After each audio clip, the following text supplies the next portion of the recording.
Hey, salut les loulous, j'espère que vous allez bien. Je vous retrouve aujourd'hui pour la vidéo book haul du mois d'avril. Alors comme vous avez pu le constater, au mois de mars, j'ai pas fait de book haul parce que j'ai rien acheté. Mais là, je me suis lâchée au mois d'avril, j'ai même un peu exagéré. J'en ai pas mal à vous présenter entre les livres achetés, les livres qu'on m'a prêtés et les livres que j'ai trouvés dans des boîtes à livres ce week-end chez mes parents. Ça en fait pas mal, donc je vais commencer tout de suite. Alors déjà, je vais commencer par les livres qu'on m'a donnés. Comme ça sera fait. Alors c'est Céline Mudry, l'auteur de Une écorce de mandarine, donc qui m'a prêté ces livres-là. Il s'agit de Chagrin d'école de Daniel Pennac. Alors là, ça va parler donc pas de bons élèves comme on peut d'habitude en parler dans les romans, mais ça va parler plutôt d'un cancre. Ça va être un livre sur les cancres et sur la douleur de ne pas comprendre ce qu'est un cancre euh, pour les parents et les professeurs. Autre livre qu'elle m'a donné, c'est Le sabotage amoureux d'Amélie Nothomb aux éditions Le Livre de Poche. Donc là, je sais, enfin je pense, d'après ce que j'avais entendu sur une autre chaîne, qu'il va s'agir d'une biographie donc sur l'auteur, une partie de son enfance, je crois qu'elle va raconter dans cet ouvrage, donc j'ai hâte de le lire. Elle m'a donné aussi Les combustibles de donc toujours Amélie Nothomb au livre de poche. Alors là, ça va parler d'une ville qui est assiégée où un professeur, son assistant et Marina, une étudiante, vont devoir se réfugier dans un appartement, dans l'appartement du professeur plus précisément. Et pour se chauffer, ils vont devoir décider quel livre ils vont brûler. Amok de Stéphane Zweig aux éditions Le Livre de Poche. Alors là, ça va être trois courtes nouvelles, je suis en train de le lire, qui parle plus précisément du thème de la folie, de la passion et de la folie, parce que l'amok en Malaisie, c'est une frénésie. Donc, c'est des thèmes qui sont vraiment très intéressants. Elle m'a donné aussi Si c'est un homme de Primo Levi aux éditions Pocket. Donc celui-là, je pense que vous connaissez tous, il est déjà pas mal passé sur la blogosphère. Donc c'est sur les camps de concentration. Donc après, je ne sais pas si Bruno Lévy a été dans les camps de concentration, je ne pense pas quand même. Donc je vais vérifier. Et elle m'a donné aussi Peplum d'Amélie Nothomb aux éditions Le Livre de Poche. Donc là, ça va parler de... C'est un peu science-fiction, a priori. Science-fiction et satire sur une jeune fille qui est archéologue, pardon, et qui va aller sur le site de Pompéi suite à l'ensevelissement de Pompéi sous les cendres. Et puis, elle m'a prêté trois livres. Alors, le premier, c'est Tu accoucheras dans la douleur de Ruth Randell aux éditions, ça doit être France Loisirs, ça, je pense, la couverture, édition France Loisirs. Donc là, apparemment, c'est un thriller. C'est un père de famille qui est inquiet parce qu'au petit matin, sa fille n'est toujours pas rentrée et pas loin de sa maison, il va découvrir le corps de sa fille. Et puis après, une deuxième fille est assassinée et on ne sait pas si ces meurtres sont liés. Et c'est l'inspecteur Wexford qui va être chargé de l'enquête.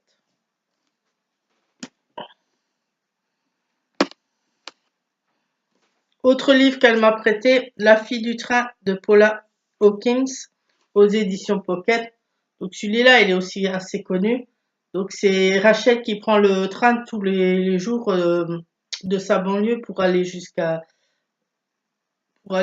Londres et chaque jour elle observe une maison et elle voit des habitants. Et puis un matin, a priori, Rachel ne voit plus la femme, je crois. où elle voit la femme avec un autre homme et elle voit plus l'homme à qui elle avait donné le prénom de Jason, donc je pense qu'elle va enquêter. Alors apparemment, pour ce livre-là, il y a plusieurs avis. Il y a des bons avis, il y a des avis mitigés, donc à voir. Et puis elle m'a prêté aussi La vérité et autres mensonges de Sacha Arango aux éditions Le Livre de Poche, donc ça c'était un policier.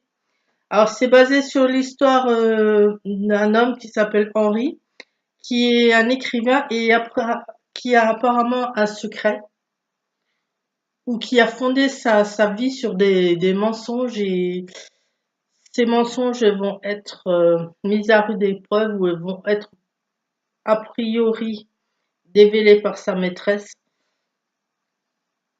Donc à voir, ça a l'air d'être pas mal.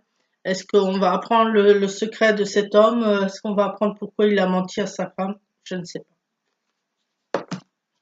Maintenant, les livres que j'ai trouvés dans 2 boîtes à livres dans le petit village de mes parents. Alors, il y en a pas mal. Il y en a une dizaine à peu près.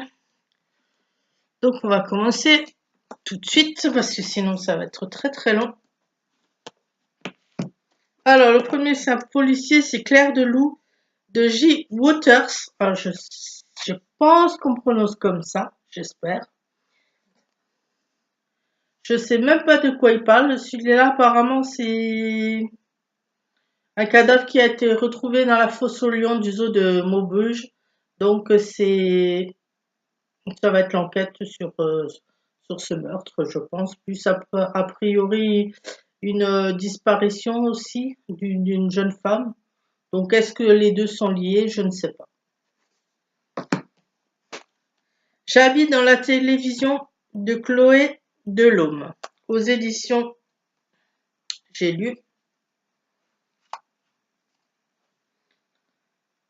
Donc ça, je sais pas du tout de quoi ça parle, je vous le dis franchement, et j'ai pas envie de savoir parce que j'ai vraiment envie de le découvrir, parce que sur le livre addict, il n'a pas une très bonne note.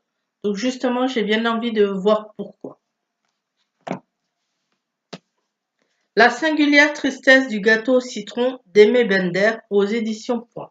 Alors ce livre, je l'avais vu en premier sur la chaîne de Cédric Armen, et c'est vrai que ça m'avait donné envie, donc parce que ça va parler de souvenirs d'une jeune femme qui s'appelle Rose, souvenirs qu'elle a par rapport à un gâteau d'anniversaire au citron, car chaque membre de sa famille a l'air d'avoir un pouvoir.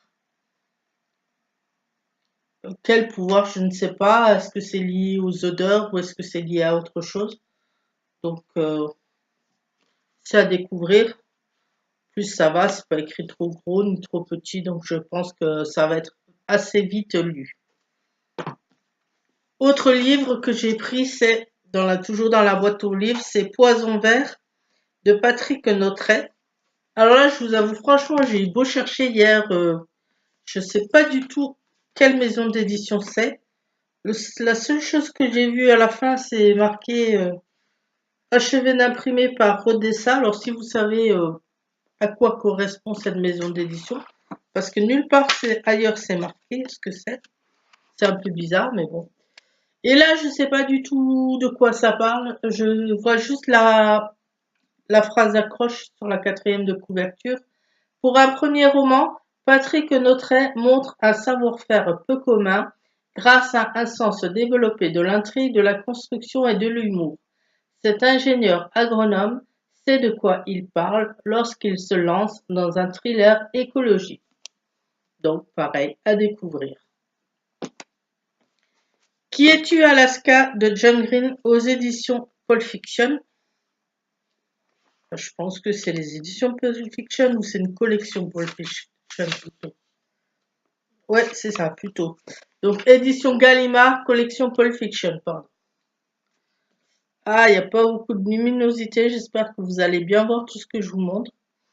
Donc là, ça va parler de Miles Alter, un jeune homme de 16 ans qui se sent étouffé et qui a l'impression aussi d'avoir tout vécu dans sa famille, donc qui décide de partir sur le campus universitaire. Et là, il va rencontrer une jeune fille qui s'appelle Alaska, qui a l'air assez mystérieuse, donc de quoi ça va parler, peut-être d'amour, d'amitié, les deux, on verra. Mais je sais qu'il est très connu et vu que j'avais adoré Nos étoiles contraires du même auteur, j'ai hâte de commencer celui-là. Autre livre pris, donc encore toujours dans la boîte à lettres. Tout ce que je vais vous montrer, c'est encore dans la boîte aux lettres. Melnitz de Charles Lewinsky aux éditions Le Livre de Poche. Alors ça, c'est une petite pavasse, là. Et là, ça va parler d'un roman familial, la saga d'une famille juive, les Meyer, pendant la guerre franco-prussienne à la deuxième guerre mondiale. Pendant la deuxième guerre mondiale, donc. J'en sais pas plus et je pense savoir trop non plus parce que j'aime bien me lancer dans les livres comme ça. Donc, à voir. Là, c'est deux petits livres qui sont disponibles et distribués a priori dans les gares ou certaines gares. Le Grand Voyage de Franck Tillier. Donc, édition Les Petits Polars du Monde est sponsorisé par SNCF. Hein, voilà, vous voyez bien. Donc celui-là, je l'ai déjà lu, il est vraiment pas mal. Bon, c'est dommage, c'est nouvelle, c'est court. Mais ça va parler d'une femme qui s'appelle Gilda, qui vit seule avec son fils Jérémy. Je sais plus l'âge de son fils, mais bon, ça c'est pas important. Elle est assez pauvre et elle vit seule avec lui parce qu'elle est séparée du père. Mais elle décide quand même de lui offrir une croisière en mer pendant 2 jours pour lui montrer qu'elle aussi, elle arrive à lui offrir des choses. Et la croisière va peut-être mal se terminer parce que à bord, il y a un oiseau, un rouge-gorge, qui s'est laissé piéger dans la cale du navire. Et et à cause de, pardon, pas suite, mais plutôt à cause de cet oiseau, il y a des gens qui vont commencer à se sentir mal parce qu'ils l'ont touché ou ils ont été en contact avec ces excréments. Donc, il est vraiment pas mal. Celui-là aussi, je l'ai déjà lu et j'ai bien aimé la fin. Autre livre, Roman de gare de Pierre Pelot. Donc, pareil, les éditions Les Petits Polars du Monde par la CNCF. La SNCF, j'ai du mal aujourd'hui. Alors ça, je l'ai pas encore lu. Mais a priori, c'est un homme qui arrive à faire disparaître les autres juste avec un simple regard. Ça a l'air un peu bizarre celui-là. Je vais vous lire la quatrième de couverture, ça va peut-être vous inspirer plus et si vous connaissez, dites-moi-le. Il ne faut pas le pousser à bout. Tranquillement assis à regarder les gens au buffet de la gare, il n'a l'air de rien. En revanche, il est sûr d'avoir un pouvoir sur les autres. D'un regard, il peut faire disparaître un homme détesté, une femme insupportable, jusqu'au jour où la réalité dépasse sa rêverie. Dans la foule, il croit bien reconnaître un visage. Celle-là, il ne la laissera pas partir sans rien faire. Donc si vous connaissez ce roman, dites-moi-le. J'en ai plus que 3, donc 4 à vous présenter et ça sera tout pour cette fois-ci parce que sinon la vidéo va être vraiment trop longue. Alors, L'Insoumis de John Grisham aux éditions Le Livre de Poche. Alors, celui-là, c'est un thriller. Je suis un petit peu en train de regarder la quatrième de couverture, mais j'ai pas trop envie d'en savoir beaucoup sur celui-là non plus. Mais il y a l'air d'avoir comme d'habitude, souvent dans les thrillers, un meurtre et un psychopathe. Donc, si vous connaissez, dites-moi s'il est bien, mais sans me spolier. Merci. Les Suprêmes d'Edward Kelsemore aux éditions Babel. Alors celui-là, ça va être inspiré plutôt de la vie d'un groupe des années 1960, les Suprêmes. Donc ça va parler, je pense, plus aussi de ce qu'elles ont vécu, les difficultés qu'elles ont rencontrées dans leur carrière face au racisme, vu la date 1960. Si je lis la fin, sans lire ce qu'il y a marqué au début.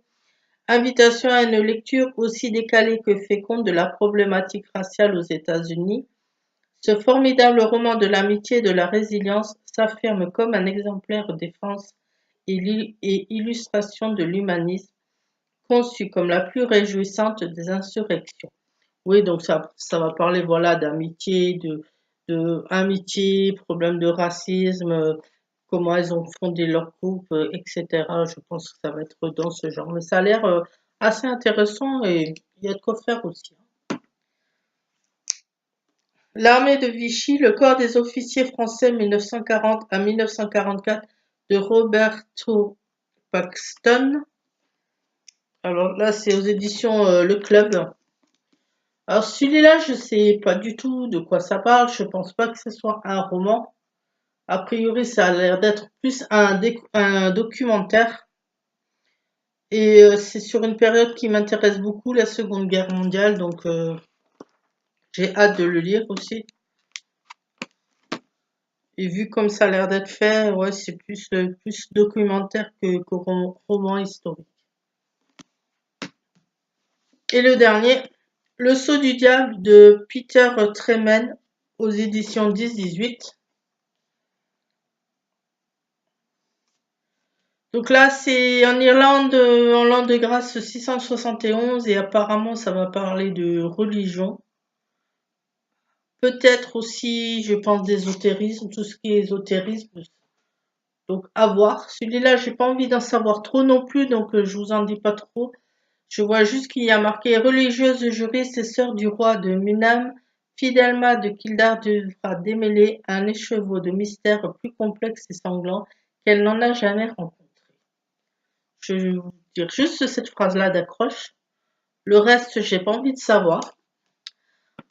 Voilà les loulous, c'est tout pour ce book haul-là. Le prochain, ça sera ce soir, je pense, ou demain que je vais vous le tourner. Parce que j'ai encore quelques livres, ceux-là qui sont achetés. Je vous laisse sur ces livres. J'espère que ça vous a plu. N'hésitez pas à mettre un pouce bleu, à vous abonner si ce n'est pas encore fait et surtout à cliquer sur la petite cloche pour avoir toutes les notifications de mes vidéos. Je vous dis à la prochaine. Bye bye!